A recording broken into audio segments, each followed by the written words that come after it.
Yemek adasına ve mutfağıma hoş geldiniz. Bugün mangal lezzetinde çok nefis, pratik bir şekilde tavuk kanat hazırlayacağız.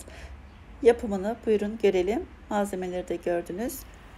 1 kilogramdan fazla tavuk kanat var. Onu musluğun önünde çok güzel tertemiz yıkayalım. Suyu süzüldükten sonra karıştırma kabının içine alalım. Üzerine 1 tatlı kaşığı köri, 3 diş dövülmüş sarımsak, kırmızı toz biber, pul biber, tuz, 1 yemek kaşığı karışık salça, üzerine 1 tatlı kaşığı kadar da kekik ekleyelim.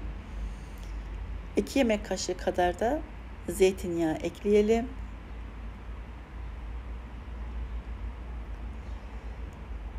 Zeytinyağını da ekledikten sonra çok güzel karıştıralım. Bütün malzemeleri birbirine yedirelim. Karıştırdıktan sonra eğer zamanınız varsa mümkünse şöyle 2 saat kadar buzdolabında dinlendirirseniz veya bir gün öncesinden hazırlarsanız gerçekten yerken parmaklarınızı yersiniz. O derece lezzetli bir tarif oluyor.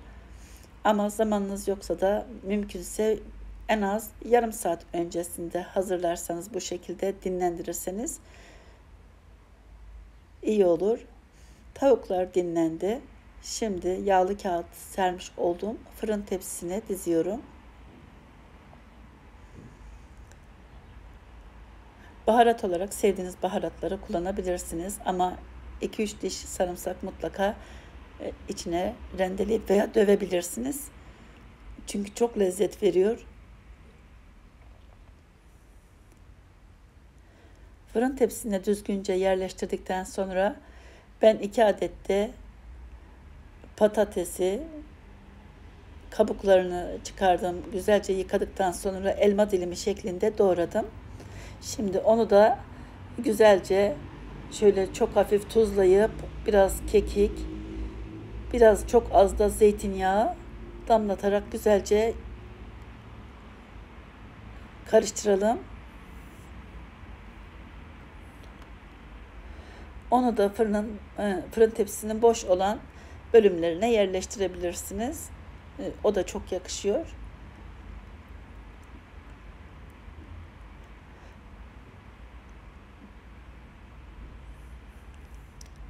Evet, hazırdır artık. 200 derece fırında yaklaşık 40 dakika içinde pişmiş olacaktır. Bakınız hemen pişti. Ben bunu iftar için hazırlıyorum. Akşam oldu. Görüyorsunuz rengini. Mangalda pişmiş gibi, üzeri çıtır çıtır, içi de gerçekten yumuşacık. Etleri kemiğinden ayrılıyor rahatlıkla.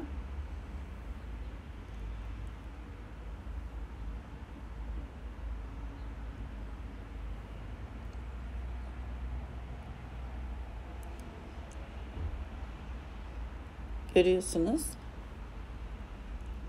Gayet lezzetli. Yanına da güzel yeşil bir salatayla servis yapabilirsiniz. Umarım tarifimi sizler de dener ve beğenirsiniz. Eğer beğendiyseniz beğen tuşuna basıp abone olursanız sevinirim. İzlediğiniz için de çok teşekkür ediyorum. Başka tariflerde, başka videolarda görüşmek üzere. Hoşça kalın. Afiyet olsun.